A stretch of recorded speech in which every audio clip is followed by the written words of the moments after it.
Here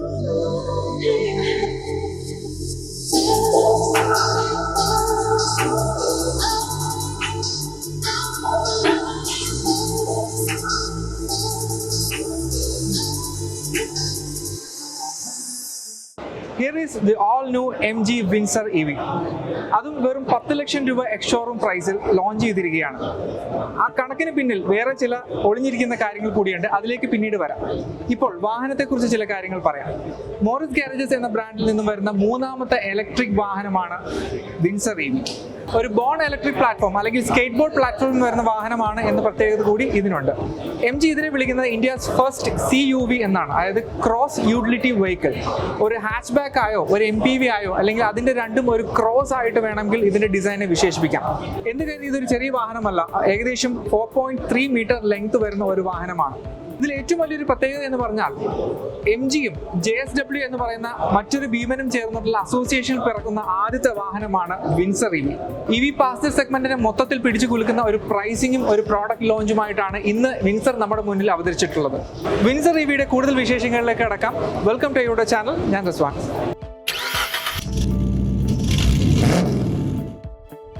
ഒരു Creta size vehicle, അതും ഒരു ഇലക്ട്രിക് വെഹിക്കിളിന് ഇത്തരത്തിൽ ഡിസ്ട്രപ്റ്റീവ് പ്രൈസിംഗ് സ്ട്രാറ്റജി എങ്ങനെ കൊണ്ടുവരാൻ സാധിച്ചു എന്നുള്ളതാണ് ഒരു വലിയ ചോദ്യം. അതാണ് ഞാൻ മുൻപ് പറഞ്ഞ ചില കണക്കുകൾ അതിനകത്ത് ഒളിഞ്ഞിരിപ്പുണ്ട്. ബാസ് അല്ലെങ്കിൽ ബാറ്ററി അസിസ്റ്റഡ് സർവീസ്, അതായത് വാഹനം വാങ്ങുക മാത്രമല്ല ഓരോ കിലോമീറ്ററിനും 3.5 രൂപ വെച്ചിട്ട് ഇതിനകത്ത് ഒരു ഫിനാൻസിങ് ഓപ്ഷൻ പോലെ നമ്മൾ കമ്പനിക്ക് പേ ചെയ്യേണ്ടതായിട്ട് കൂടിയുണ്ട്. ഏകദേശം 1 ലക്ഷം കിലോമീറ്റർ ഓടിക്കഴിഞ്ഞാൽ ഏതാണ്ട് 3.5 ലക്ഷം രൂപ നമ്മൾ ഇതിനകത്ത് ബാറ്ററി കോസ്റ്റ് ആയിട്ട് നമ്മൾ പേ ചെയ്യേണ്ടതായിട്ട് വരുന്നുണ്ട്.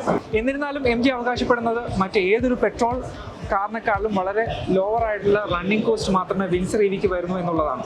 ജസ്റ്റ് 9.99 lakhs എന്നുള്ളൊരു അക്വിസിഷൻ കോസ്റ്റ് വരുന്നുണ്ട്. പ്ലസ് ഓരോ കിലോമീറ്ററുമാണ് നമ്മൾ ബാറ്ററിക്ക് റേറ്റ് നൽകുന്നത്. പ്ലസ് MG ഓഫർ ചെയ്യുന്ന ബൈബാക്ക് അഷ്വറൻസ് എന്ന ആ ഒരു പ്ലാനും കൂടി ചേർത്ത് വായിക്കുമ്പോൾ വളരെ ലോവർ ആയിട്ടുള്ള ഒരു ഓണർഷിപ്പ് എക്സ്പീരിയൻസ് ആണ് വിൻസർ EVയിലൂടെ നൽകുന്നത്. വളരെ ഇൻട്രസ്റ്റിംഗ് ആൻഡ് യുണീക്ക് ആയിട്ടുള്ള ഒരു ഡിസൈനാണ് നമുക്ക് MGയുടെ വിൻസറിൽ കാണാൻ കഴിയുന്നത്. MGയുടെ മറ്റു കാറുകളുമായിട്ട് യാതൊരു തരത്തിലുള്ള കമ്പാരിസണും സാധ്യതയില്ലാത്ത തരത്തിലുള്ള ഡിസൈൻ. ഒരുപക്ഷെ വ്യൂലിംഗിന്റെ ബ്രാൻഡിൽ അണ്ടർ വരുന്ന ഒരു വാഹനമായതുകൊണ്ടാവാം വ്യൂലിംഗ് ക്ലൗഡ് EV എന്നാണ് ഇതിന്റെ ഇന്തോനേഷ്യൻ മാർക്കറ്റിൽ അറിയപ്പെടുന്നത്. സായിക് എന്ന ഒരു ഓട്ടോമൊബൈൽ ജയന്റിന്റെ അണ്ടറിലുള്ള സബ്സിഡിയറി ബ്രാൻഡ്സ് ആണ് വ്യൂലിംഗ്, അതുപോലെ MG അല്ലെങ്കിൽ ബൈജോൺ എന്നൊക്കെ പറഞ്ഞ കുറെ ബ്രാൻഡ്സ് ഉണ്ട്. ഫോർ എക്സാമ്പിൾ കൊമറ്റ് എന്ന് പറയുന്നത് വ്യൂലിംഗിന്റെ തന്നെ എയർ എന്ന് പറഞ്ഞിട്ടുള്ള ഒരു മോഡലായിട്ടാണ് മറ്റു മാർക്കറ്റുകളിലെല്ലാം ഇറങ്ങിയിട്ടുള്ളത്. അത്തരത്തിൽ ഒരു MGയുടെ ഒരു ബാഡ്ജ് എഞ്ചിനീയർഡ് വേർഷനാണ് ഈ വിൻസർ EV എന്നുള്ളത്. ഫ്രണ്ട് ഡിസൈനിൽ യുണീക്ക് ആയിട്ടുള്ള കുറെ ഡിസൈൻ എലമെന്റ്സ് കാണാം. യുണീക്ക് ആയിട്ടുള്ള ഒരുപാട് ലൈറ്റിംഗ് എലമെന്റ്സ് ഉണ്ട്. ഓൾ LED ലൈറ്റിംഗ് ആണ് ഇതിൽ ത്രൂ ആയിട്ട് വരുന്നത്. DRLs എല്ലാം കണക്റ്റഡ് ആയിട്ടാണ് വരുന്നത്. അതിന്റെ ഹെഡ്ലൈറ്റ്സിന്റെ പൊസിഷൻ വരുന്നത് ഫ്രണ്ട് ബമ്പറിലാണ്. ബൈ LED പ്രൊജക്ടേഴ്സ് ആണ് വരുന്നത്. ഈ ഒരു ബ്ലാക്ക് സ്ട്രിപ്സ് ഒക്കെ ആക്ച്വലി ആക്സസറിയുടെ ഭാഗമായിട്ട് വരുന്നതാണ്. അതർവൈസ് വളരെ മിനിമൽ ആയിട്ടുള്ള അല്ലെങ്കിൽ ഒരുപാട് നാടകീയത ഒന്നും ഇല്ലാത്ത വളരെ സിമ്പിൾ ആയിട്ടുള്ള ബോഡി പാനൽസ് നമുക്ക് ത്രൂ ഔട്ട് ഇതിൽ കാണാം. MGയുടെ ഒരു വലിയ ലോഗോ ഫ്രണ്ട് ബമ്പർ പ്ലേസ് ചെയ്തിട്ടുണ്ട്. ഇത് ഇലുമിനേറ്റഡ് ആണ് ആക്ച്വലി. താഴെയായിട്ട് ഗ്ലോസി ബ്ലാക്ക് ഫിനിഷ് കാണാം. ഏറ്റവും താഴെയായിട്ട് ക്രോം സ്ട്രിപ്പും എല്ലാം നൽകിയിട്ടുണ്ട്. ഓവറോൾ ഭയങ്കര ഇൻട്രസ്റ്റിംഗ് ആണ് ശരിക്കും പറഞ്ഞാൽ. ആദ്യ കാഴ്ചയിൽ നമുക്ക് ഫോട്ടോയിൽ കാണുമ്പോൾ കുറച്ച് അഭംഗിയൊക്കെ ചിലപ്പോൾ ചിലർക്ക് തോന്നിയേക്കാം, പക്ഷെ നേരിട്ട് കാണുമ്പോൾ വളരെ ഭംഗിയോട് കൂടിയിട്ടാണ് എനിക്ക് തോന്നിയിട്ടുള്ളത്. വിൻസറിന്റെ സൈഡ് പ്രൊഫൈലിലേക്ക് വരുമ്പോഴായിരിക്കും ഒരുപക്ഷെ ആ ഒരു ക്രോസ് യൂട്ടിലിറ്റി വെഹിക്കിൾ എന്ന ഒരു ടാഗ് ലൈൻ നമുക്ക് ശരിക്കും മനസ്സിലാവുന്നത്. എനിക്ക് പെട്ടെന്ന് സൈഡ് പ്രൊഫൈൽ കാണുമ്പോൾ ടൊയോട്ടയുടെ പഴയ ഒരു പ്രിവിയ എന്നൊക്കെ പറഞ്ഞിട്ടുള്ള ഒരു വണ്ടിയുണ്ട്, അതിനുമായിട്ട് വളരെ സാമ്യത തോന്നിയിട്ടുണ്ട്. അല്ലെങ്കിൽ തന്നെ നമ്മുടെ ഹോണ്ടയുടെ ഒരു ജാസിന്റെ ഒക്കെ ഒരു എക്സ്റ്റൻഡഡ് വേർഷൻ പോലെയൊക്കെ വേണമെങ്കിൽ നമുക്ക് വിളിക്കാവുന്ന ഒരു ഡിസൈൻ തന്നെയാണ്. ഓവറോൾ വളരെ ക്ലീൻ ആൻഡ് ക്ലട്ടർ ഫ്രീ ആയിട്ടുള്ള ഡിസൈൻ ആണ്. വളരെ സിമ്പിൾ ആയിട്ടുള്ള ബോഡി പാനൽസ് ഉണ്ട്. സൈഡ് മിറേഴ്സിന്റെ താഴെ 360 ക്യാമറാസ് വളരെ നീറ്റായിട്ട് ഇന്റഗ്രേറ്റ് ചെയ്തിട്ടുണ്ട്. ഫ്ലഷ് ഫിറ്റിംഗ് ഡോർ ഹാൻഡിൽസ് ആണ്. നമ്മുടെ മഹീന്ദ്ര XUV700ലും റീസെന്റ് ആയിട്ട് വന്ന ടാറ്റ കാറിലും ഒക്കെ കണ്ട പോലത്തെ ഫ്ലഷ് ഫിറ്റിംഗ് ഡോർ ഹാൻഡിൽസ് ആണ്. ഒരു Chrome beading through out surround ചെയ്ത് പോകുന്നുണ്ട്. ബി പില്ലേഴ്സ് വരുന്നിട്ട് ബ്ലാക്ക് ഫിനിഷിലാണ് കൊടുത്തേക്കുന്നത്.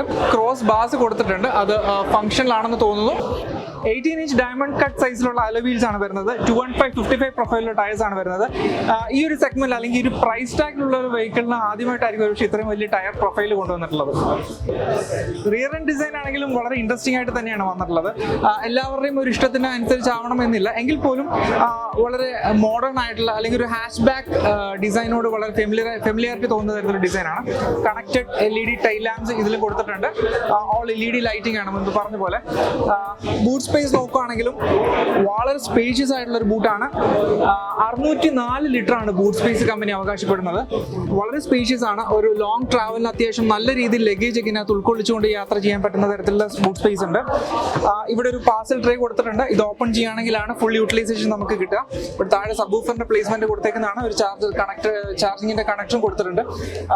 സ്പെയർ വീൽ കാണുന്നില്ല, എനിക്ക് തോന്നുന്നു പഞ്ചർ കിറ്റ് ആയിരിക്കും മോസ്റ്റ്ലി ഇതിനകത്ത് ആഡ് ചെയ്യുക. 60:40 ആണ് റിയർ സീറ്റ്സ് വരുന്നത്. സ്പോയിലറിന്റെ ഇന്റഗ്രേഷൻ ഒക്കെ വളരെ നീറ്റായിട്ട് തന്നെ കൊടുത്തിട്ടുണ്ട്. റിയർ ക്യാമറ വരുന്ന ബമ്പറിന്റെ താഴെയാണ്. താഴെ ഒരു സ്കിഡ് പ്ലേറ്റും കാണാം, പാർക്കിംഗ് സെൻസേഴ്സിന്റെ പൊസിഷൻസും ഒക്കെ കാണാം. ഓവറോൾ ഒരു നീറ്റ് ആയിട്ടുള്ള റിയർ ഡിസൈൻ തന്നെയാണ്.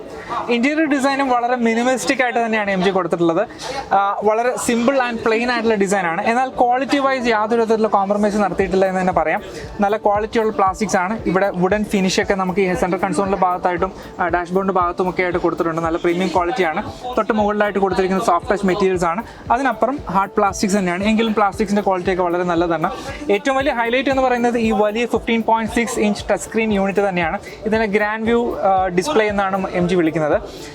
ടെസ്ല കാർസിലൊക്കെ പോലെ അല്ലെങ്കിൽ ലേറ്റസ്റ്റ് ജനറേഷൻ ഓഫ് കാർസിൽ കാണുന്ന തരത്തിലുള്ള വലിയ ടച്ച് സ്ക്രീൻ യൂണിറ്റ് ആണ്.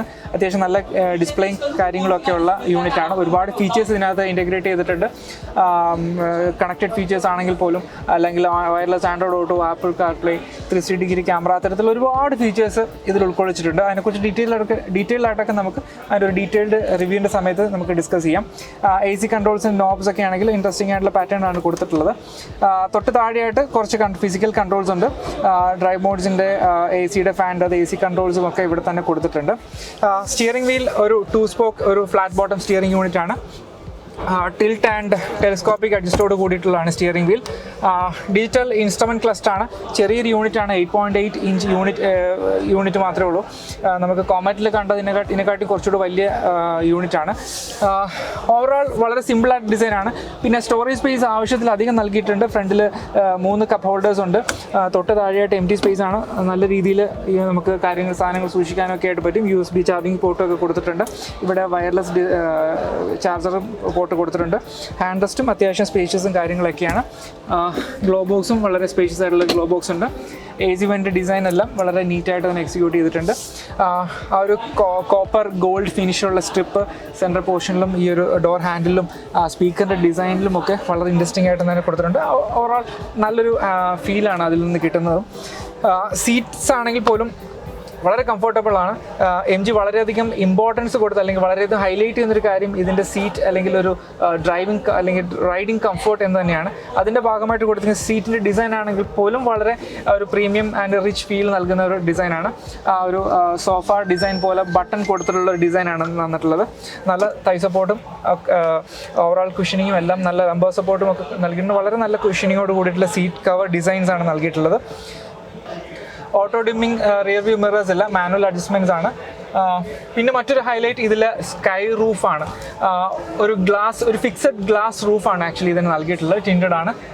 നമ്മളിപ്പം BYDയുടെ സീലിലൊക്കെ കണ്ട പോലെ വളരെ വലിയൊരു ഗ്ലാസ് ഏരിയ ആണ് നമുക്ക് ഈ ഒരു വാഹനത്തിലൂടെ നൽകുന്നത്.